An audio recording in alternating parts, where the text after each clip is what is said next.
ഇന്ന് നമുക്ക് നല്ല സിമ്പിളായിട്ടും അതുപോലെ ഈസി ആയിട്ട് ഒരു ബിരിയാണി റെഡിയാക്കി എടുത്താലോ. അപ്പോൾ നമുക്കതിൻ്റെ മസാല റെഡിയാക്കി എടുക്കാൻ വേണ്ടിയിട്ട് ഒരു പാനിലേക്ക് ഓയിലും ഗീയും കൂടി ഒഴിച്ചു കൊടുത്തിട്ടുണ്ട്. എന്നിട്ട് അതിലേക്ക് സവാള ഇട്ട് കൊടുക്കുക. ആവശ്യത്തിനുള്ള ഉപ്പും കൂടി ഇട്ട് കൊടുത്ത് ഒന്ന് മിക്സ് ചെയ്തിട്ട് നമുക്കിതൊന്ന് വാട്ടിയെടുക്കാം. അപ്പോൾ ഇത് വാടി വന്നിട്ടുണ്ട്. ഇനി ഇതൊന്ന് ഇളക്കി മിക്സ് ആക്കിയ ശേഷം ഇതിലേക്ക് തക്കാളി ഇട്ട് കൊടുക്കുന്നുണ്ട്.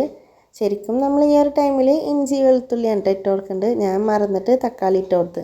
ഇനിയിപ്പോൾ എന്തായാലും അത് വാടിയിട്ട് നമുക്ക് ഇഞ്ചി വെളുത്തുള്ളി പേസ്റ്റ് ആക്കിയത് ഇട്ട് കൊടുക്കാം. അപ്പോൾ ഇഞ്ചി വെളുത്തുള്ളി പച്ചമുളകും എടുത്തിട്ടുണ്ട്. ഇത് പേസ്റ്റ് ആക്കിയിട്ട് അത് ചേർത്ത് കൊടുക്കുക. തക്കാളി വാടി വന്ന ശേഷം ഇത് ചേർത്തിട്ട് നന്നായിട്ടൊന്ന് അതും വാട്ടിയിട്ടെടുക്കുക. അതിൻ്റെ പച്ചമണമൊക്കെ പോയി കഴിഞ്ഞാൽ നമുക്കിതിലേക്ക് മസാലപ്പൊടികളും കൂടി ഇട്ട് കൊടുക്കാം. ഇതിൻ്റെ പച്ചമണമൊന്നും പോയി കഴിഞ്ഞാൽ നമുക്കിതിലേക്ക് ലെമൺ ജ്യൂസും തൈരും കൂടെ ചേർത്ത് കൊടുക്കാം. മല്ലിയിലയും പുതിനയിലയും കറിവേപ്പിലയും കൂടെ ഇട്ട് കൊടുക്കുന്നുണ്ട്. ഇത് വീണ്ടും മിക്സാക്കി എടുത്ത ശേഷം നമുക്കിതിലേക്ക് ചിക്കനും കൂടെ ഇട്ട് കൊടുക്കാം. ചിക്കൻ ഇട്ട് കൊടുത്തിട്ട് നമുക്കിത് നന്നായിട്ടൊന്ന് മിക്സാക്കിയിട്ടെടുക്കണം. ഈ ഒരു മസാല ചിക്കനിൽ നന്നായിട്ടൊന്ന് കോട്ട് ചെയ്തിട്ടെടുക്കാം. ഇനി നമുക്ക് ഈ ഒരു മസാല അടച്ച് വെച്ചിട്ട് ഒരു മീഡിയം ഫ്ലെയിമിലിട്ടിട്ട് കുക്ക് ചെയ്തിട്ടെടുക്കാം.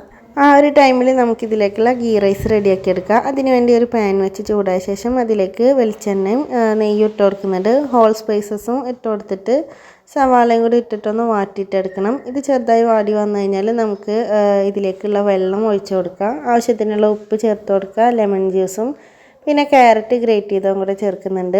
ഒരു ഫ്ലേവറിന് വേണ്ടിയിട്ട് റോസ് എസൻസും കൂടെ ചേർക്കുന്നുണ്ട് കേട്ടോ. ഇനി അതൊന്ന് തിളച്ച് വരട്ടെ. ആ ഒരു ടൈമിൽ നമ്മൾ മസാല ഇവിടെ നന്നായിട്ട് കുക്കായി വരുന്നുണ്ട്. ഇനി നമുക്കിത് തുറന്ന് വെച്ചിട്ടൊന്ന് ഇതിൻ്റെ ഗ്രേവി ഒന്ന് വറ്റിച്ചിട്ടെടുക്കാം. അപ്പോഴേക്കും ഇവിടെ വെള്ളം തിളച്ച് വന്നപ്പോൾ അതിലേക്ക് ഞാൻ കഴുകി ക്ലീൻ ആക്കിയിട്ട് ഊറ്റിയെടുത്തിട്ടുള്ള അരിയും കൂടി ഇട്ട് കൊടുത്തിട്ടുണ്ട്. ഇതൊന്ന് തിളച്ച് വന്നാൽ നമുക്കൊരു മീഡിയം ഫ്ലെയിമിലിട്ടിട്ട് അതും ഒന്ന് അടച്ച് വെച്ചിട്ട് കുക്ക് ചെയ്തിട്ടെടുക്കാം. അപ്പോഴേക്കും നമ്മളെ മസാലയും ഇവിടെ റെഡി ആയിട്ടുണ്ട്. ഗീ റൈസും ഇവിടെ റെഡി ആയിട്ടുണ്ട് കേട്ടോ. ഇനി നമുക്ക് മസാലയുടെ മുകളിലായിട്ട് ഈ ഒരു റൈസ് ഇട്ടിട്ടൊന്ന് ദം ചെയ്തിട്ടെടുക്കണം. ഇതിൻ്റെ മുകളിലായിട്ട് നമുക്ക് ഫ്രൈ ചെയ്തിട്ടുള്ള ഓണിയൻ ഇട്ട് കൊടുക്കുക. അതുപോലെ കാഷ്യൂസും റൈസിൻസും കൂടി ഇട്ട് കൊടുക്കുന്നുണ്ട്.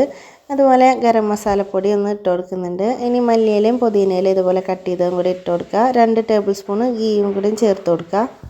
എന്നിട്ടിത് ഏറ്റവും ലോ ഫ്ലെയിമിലിട്ടിട്ട് നമുക്ക് ഒരു അരമണിക്കൂറൊന്ന് ദം ചെയ്തിട്ടെടുക്കുക. അപ്പോൾ നമ്മൾ ടേസ്റ്റി ആയിട്ടുള്ള സിമ്പിളായിട്ടുള്ള അടിപൊളി ടേസ്റ്റിലുള്ള ബിരിയാണി ഇവിടെ റെഡി ആയിട്ടുണ്ട്.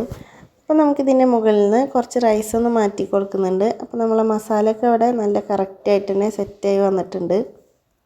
അപ്പോൾ അത് അടിപൊളി ബിരിയാണി ഇവിടെ സെറ്റായിട്ടുണ്ട്. ഈ ഒരു ബിരിയാണി എല്ലാവർക്കും ഇഷ്ടമായിട്ടുണ്ടാകുമെന്ന് വിചാരിക്കുന്നു. എല്ലാവരും ഒന്ന് ട്രൈ ചെയ്ത് നോക്കാനും മറക്കരുത് കേട്ടോ.